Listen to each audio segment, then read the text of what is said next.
Hello, and welcome to Howard's Huddle, where we are bridging careers for veterans and military spouses. Thank you for listening in.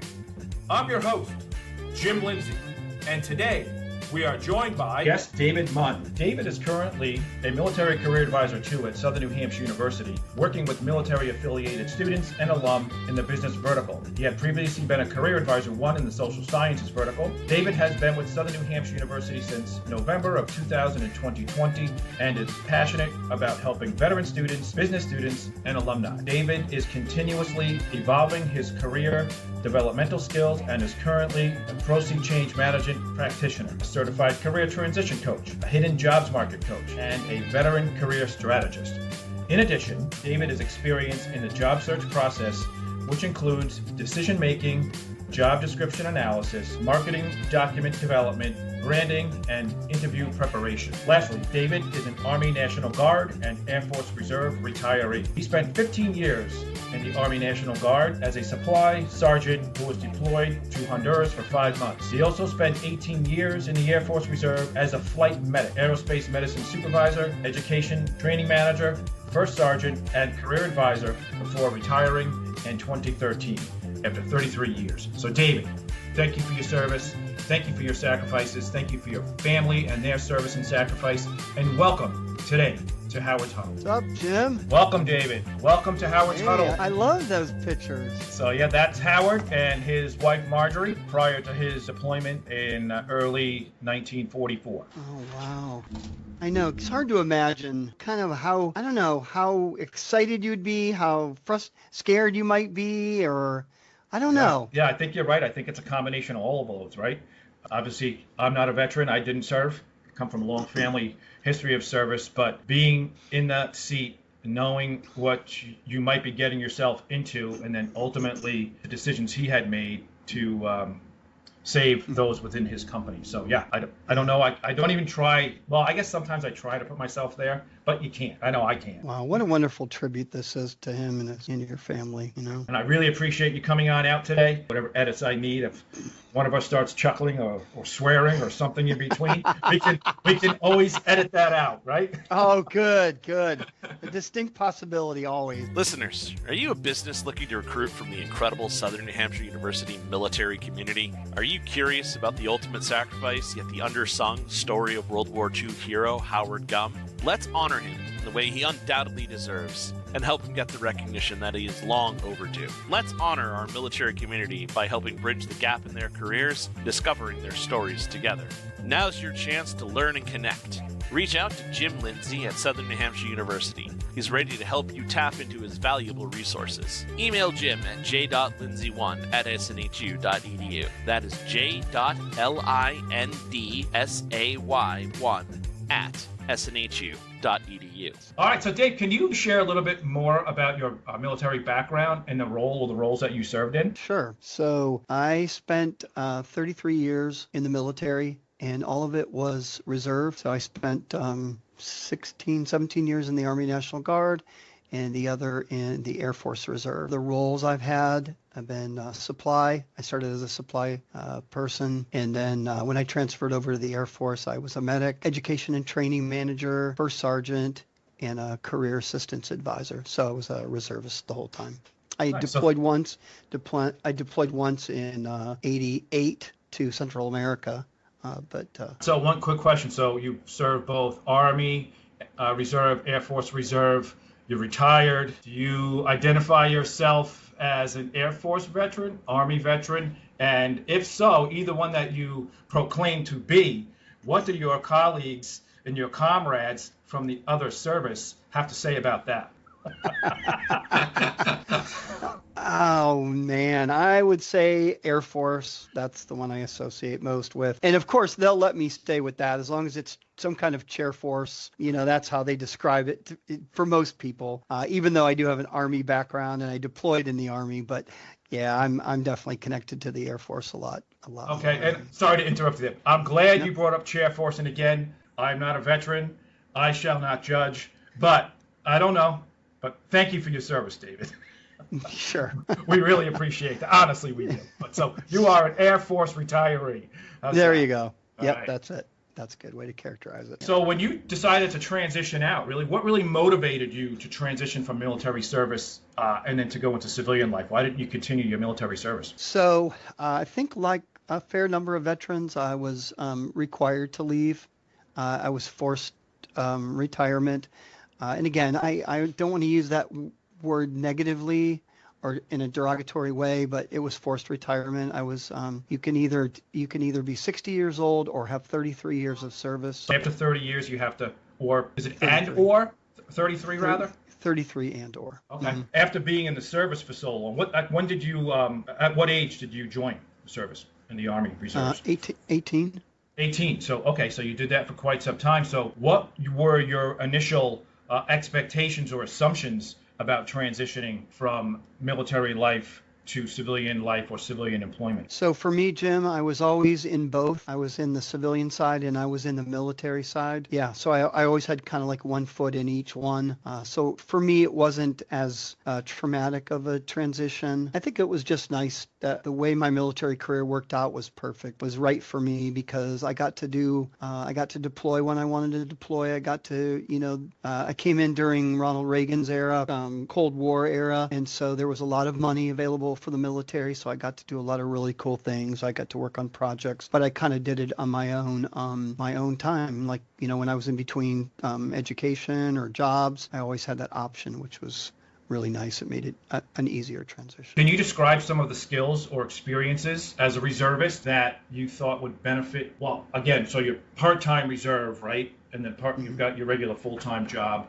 How did you work what you did in the service versus what you did in civilian life? How did those two connect? Yeah, so it was actually kind of nice. I got to do different things than I did in one area in the military. I got to do completely different things. So, I'm not a medical person in the civilian side. In the military, I got to be a medic. Some of it was across, some of it was connected. Yeah, I had a lot of great skills that I learned in the military, like discipline and structure, which I definitely needed in my career and in my life. No, I really appreciate that. I think we could all benefit from structure of some sort. And I always wished, again, I didn't serve. I wish that was something that I had done as a youngin', right? Obviously, I think I'm probably beyond where any of the branches would accept me with my age and some of other things going on. So have you ever encountered any misconceptions or stereotypes from employers as far as maybe amongst your job search, when you let them know that either you're a reservist or, when you were younger and still serving? Did you ever hear any feedback from employers about misconceptions of those that do serve? Yeah, so I think that some of the myths are, conservative. Everyone that's a military person is a Republican. They're too structured. They can't adapt. There's a lot of misconceptions about PTSD and TBI. Like everybody has PTSD or everybody has TBI. Everybody has emotional problems. I can't say anything to you that would remind you of the military. And I think the idea of like something structured, right? Something with a plan. I think everybody should have some kind of structure and a plan going into whatever they're doing. Now that structure or that plan may get literally blown up and you've got to go to plan B, but you got to have something set in place to at least move forward. So definitely I would look at that as more of a benefit than anything else. But I know, and I've heard from some people, in the role that I'm in now, here at Southern New Hampshire University for about the last 7 years, questions about veterans and are you concerned about working with them, right? That misconception that everybody has PTSD or they're going to snap or something. But so that's unfortunate, but we do still see that. I did a green zone training and do a green zone training that orients people who are not military to kind of understand and debunk those myths. So there's definitely, you mentioned Psych Armor earlier. They do a really good job of, kind of presenting the military way of life in a very positive and realistic way. As they should, because it is something that more folks should do, and everybody, at least that I know, who has served with pride, and we should all be proud of them, and you should be proud of yourself. So I really appreciate that. Now let's spin this a little bit to obviously your experience in the service, some of the work you did in the service, right? Now with what you're doing at Southern New Hampshire University. Can you share a bit about your background and experiences as a career coach right? And obviously, more particularly working with veterans and or military spouses. Yeah, that's a great question. And I mentioned earlier that I'm kind of in both worlds. And so I've always kind of considered myself a bridge to help people who aren't military to understand the strengths of military people, but also to help military people understand the civilian world, the employment world side as well. I know there's a lot of misconceptions about both, from both sides. So it's, what military they have about civilian employers. So use that, the majority of it, just trying to understand where someone's coming from and how difficult it is, how difficult it can be to make a transition from one very structured, and we talked about this, structured and disciplined culture, pretty much, some 5 years, some 20 years. So these are people that lived in this culture, and in the military, if you don't know, it's a very, I hate to use the word cloistered, but it's a very close knit community, and geographically as well. Here we live in New Hampshire, but our teammates might live, 50 miles away. In the military, usually everyone's on the same base. So depending on the size of the base, could be anywhere from 1 mile away to 5 miles away. But everybody's really close, and all the services and everything that you need is always really close by.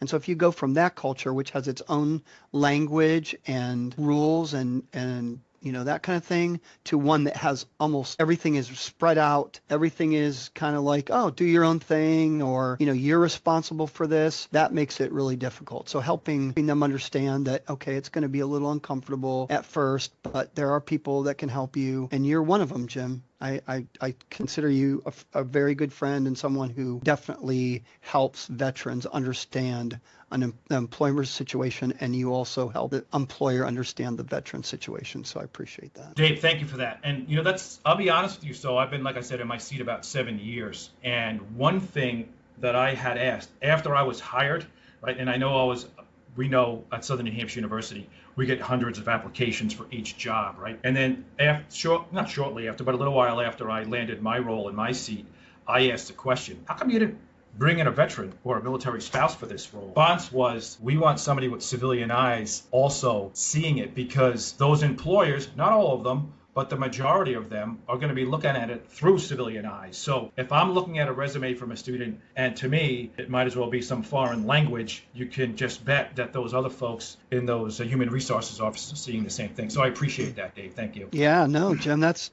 case in point right there. Yeah.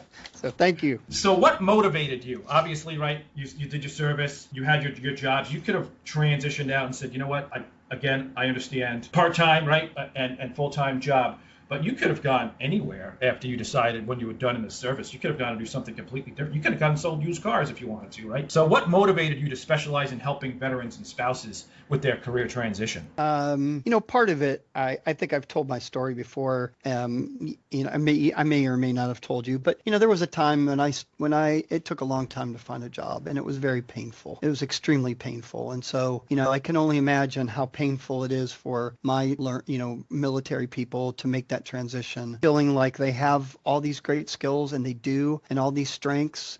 Part of the problem is when you come out of the military, it's like anything else. It's almost like, and let me use a military euphemism I think most people understand, is you have your stripes ripped off. That's what it feels like. Like I have this, whatever it is, if it's a bar, if it's a chevron, that's hard earned. You worked hard for that. You committed, you sacrificed, your family sacrificed, and you're at a place where you have respect. People respect you, and they show you that, and you make more money. So to go from that to almost feeling like your stripes are ripped off and I'm starting at the bottom can be extremely frustrating. So I feel like I help them understand, okay, let's see what we can find that's sort of a middle ground where, maybe it's a leadership development program, maybe it's a rotation program where the veteran gets to learn a new culture, but they don't lose. They get paid for having those really good skills. Like you don't have to teach a veteran how to lead because they're automatically taught that. And that's how the military works, and unfortunately, I know it sounds a little gruesome, but when the man or woman in front of you dies, you have to take their place.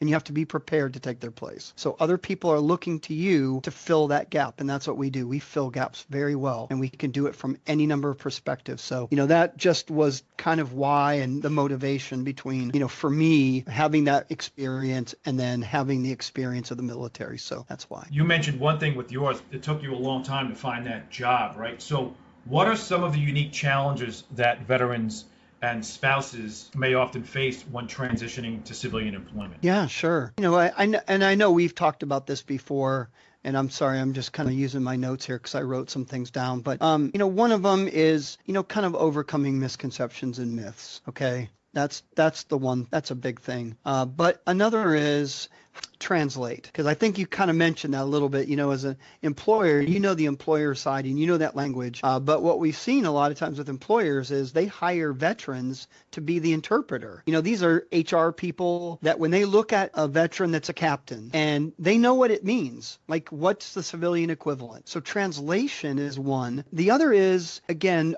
kind of a misconception for military spouses, and what they believe is my employment is broken because of who they are and what they've done. And so one thing we've tried to do and done a very good job, Jim, I've got to give you kudos for that, is helping these employers understand and having them realize that, these spouses have so many great strengths, and this is outside their control to have those breaks. You could just hear it. The last program we had, you could hear these employers saying, that's okay. It's okay. We want you. You've got all these great strengths, and the breaks are part of your value, part of who you are. You're able to turn on a dime, pivot from our old values. They're able to pivot very easily. So that's another, kind of difficulty. And, to be honest with you, Jim, some of it, let's just not leave this out. But, some military families and veterans do have PTSD or TBI, and they struggle and they're trying to figure things out. I think of two people that we have on our staff, two men that have struggled a little bit, but they want to work. And I think that's what our veterans want to do. But, again, it's just kind of overcoming those, some of those things and being able to get the assistance that you need and to be able to move on and get back out there and do what they like to do, So that's another little bit of a struggle. But again, that's what we do. We help them, make that. We're the bridge for them to that civilian world. So no, I really can appreciate that. And your mention of, there are going to be veterans out there and families that are suffering different things that had happened to them, through their military service. And maybe it wasn't tied to their military service.